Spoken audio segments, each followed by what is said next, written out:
Episode 1, Exploring the Edge of the Universe. Good evening, I'm Oris. Welcome to my study.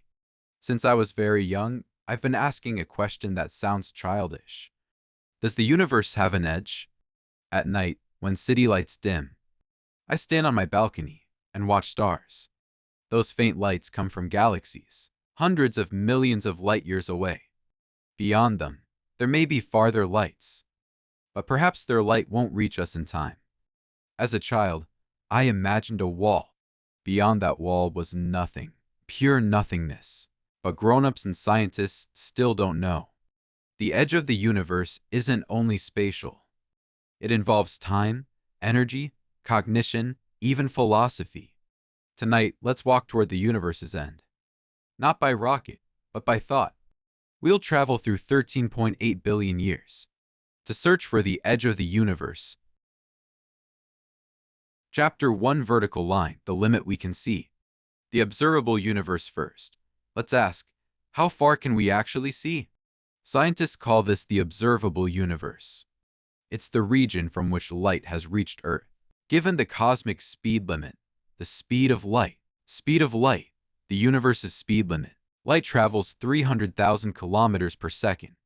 1 year of that travel is 1 light year. The Big Bang happened about 13.8 billion years ago. So you might guess we can see 13.8 billion light years. In fact, we can see much farther, about 46.5 billion light years. Why is that? Because space itself has been expanding since birth. Light began its journey in a smaller space. But while it traveled, space stretched and stretched. By the time that light reaches us, the original distance has been blown up. So today's observable boundary is light from 46.5 billion light years away, a sphere we call our cosmic horizon. From Earth, its radius is approximately equal to 46.5 billion light years. Diameter is approximately equal to 93 billion light years. That marks the edge of our knowledge.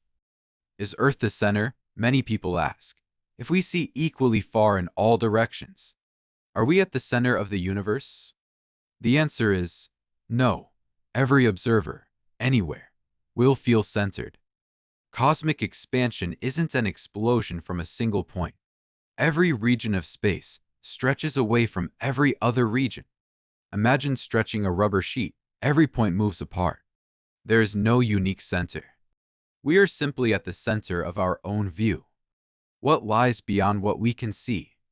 Beyond 46.5 billion light years, light hasn't reached us yet. That region isn't empty. It's simply beyond our information. There may be galaxies, stars, even civilizations there. Their light can never reach us. It's like standing in fog and missing the sea beyond. You can't see it, but it exists. So the universe's edge is not a wall. It's the limit of light's reach. Chapter 2, Vertical Line, the shape of the universe. Finite or boundless. If the universe were a sphere, what's outside it? If it's infinite, does edge mean anything at all? 3 possible geometries. The universe's shape depends on overall curvature. Scientists consider 3 models. Positive curvature, like a sphere. Finite but without edges. You could walk forever and never hit a boundary. Flat, like an infinite sheet. Uncurved, endless. Negative curvature, like a saddle. Space opens outward fast. Measurements of the cosmic microwave background by Planck show our universe is extremely close to flat. This implies it is either infinite or unimaginably large beyond our horizon. Finite but edgeless. A strange idea. Finite usually suggests boundaries, but a finite universe can lack edges. Imagine a 2-dimensional creature living on a balloon's surface. To them, there is no edge, only a continuous plane. From a higher dimension, we'd see the curvature. Similarly, our 3-dimensional space could be finite, but embedded in higher dimensions, no edge to bump into. Why is the universe so flat? Inflation offers an answer. In the very early universe, around 10 cube seconds, space underwent exponential expansion. The universe was blown up like a balloon. smoothing out any wrinkles. Inflation was faster than light, but that's not a paradox. Relativity forbids matter moving through space faster than light, but it doesn't forbid space itself from stretching. So the universe could balloon from tiny to vast without breaking physical laws. Chapter 3: Vertical Line: The Origin. From unified forces to inflation. The secret of the universe's edge is hidden in its birth. To understand boundaries, we must see how it began. The four fundamental forces. For forces govern everything: gravity, electromagnetism, the strong nuclear force, and the weak nuclear force. They hold stars, atoms, and nuclei together, and govern radioactive decay and light. Physicists believe these forces were once one. As the universe cooled, this single force fractured. Symmetry breaking gave rise to the separate forces, and with them, the variety of physical laws. The discovery of inflation, Guth's bold idea. In 1979, physicist Alan Guth proposed inflation. He suggested the early universe underwent extreme expansion, between about 10 cubed and 10 cubed squared seconds. Volume grew by factors of 10 or more. Space that was smaller than an atomic nucleus expanded to scales larger than our solar system. This bold idea solved three long-standing puzzles. Why is the universe so flat? Flatness problem. Why is the cosmic temperature uniform?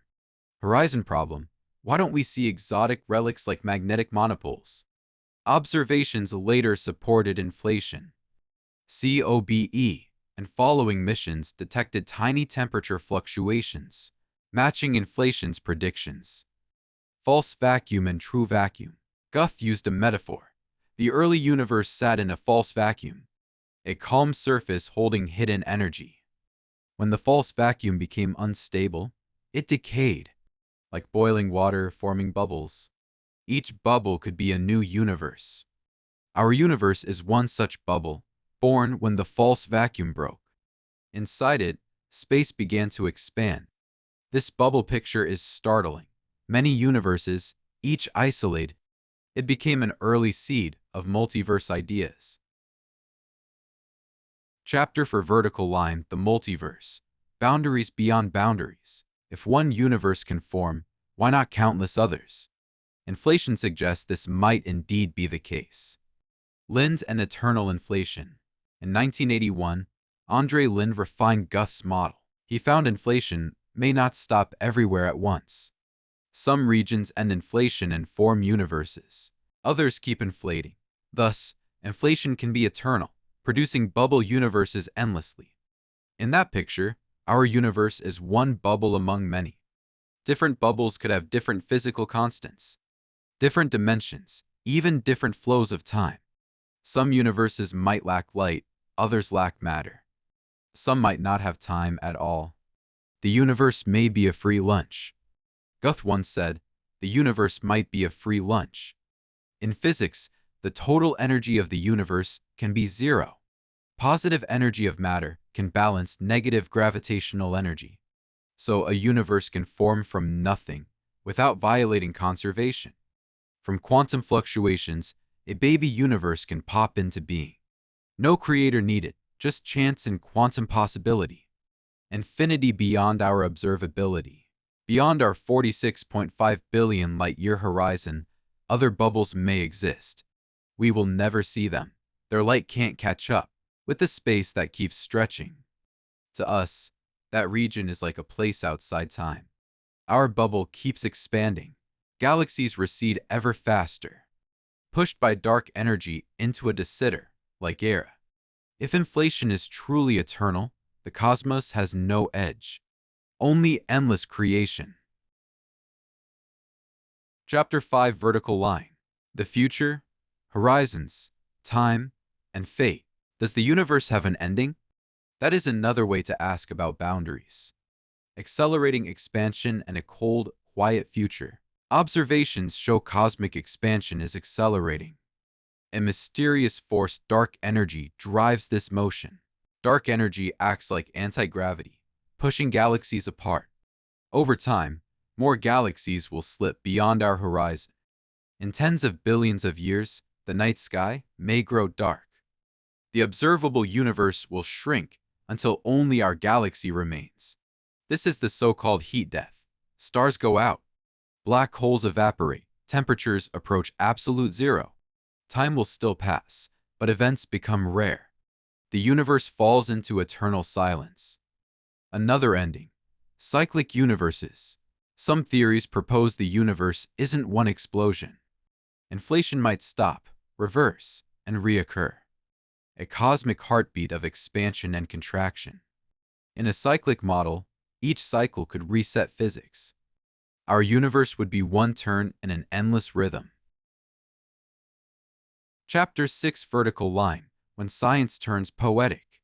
By now, you may notice, the question, does the universe have an edge, has no final answer.